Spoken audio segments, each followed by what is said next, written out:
Победители республиканского этапа 6-го национального чемпионата по профмастерству «Обилимпикс» в эти дни борются за звание лучшего на всероссийском уровне. Впервые участники соревнований свои знания и умения демонстрируют на региональных площадках. Их работу эксперты оценивают в режиме онлайн. Всего в чемпионате свои силы пробуют более 2000 участников по 77 компетенциям. Елена Кононова продолжит. Ничего лишнего. Акриловые нитки, настольная лампа и схема узора, которые только что отправили эксперты из Москвы. Инструкция по технике безопасности, и только после этого участники принимаются за выполнение задания. Инга Скутина аккуратно выводит швы на пластиковой канве. Для учащейся 10 класса школы-интерната номер 4 художественная вышивка – дело привычное. Рукоделием девушка занимается больше 5 лет. Трудность была в том, что в задании, которое было заранее отправлено для подготовки, были указаны только швы. Конкретно самого задания не было. Поэтому, конечно, сложность для детей.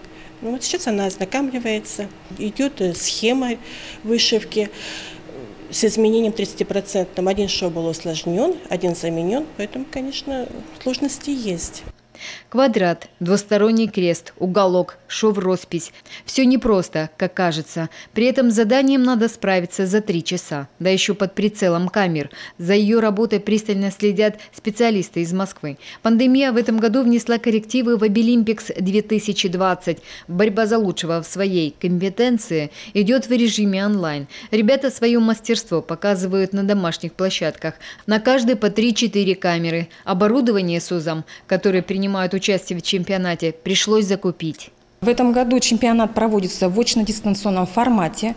Национальный центр «Обилимпикс» организовал данную работу на платформах YouTube-канала, где осуществляется трансляция непосредственно самих соревновательных площадок, и взаимодействие между главным экспертом, который находится в Москве, и экспертами площадок. Осуществляется у них взаимодействие и общение при помощи платформы Google Meet.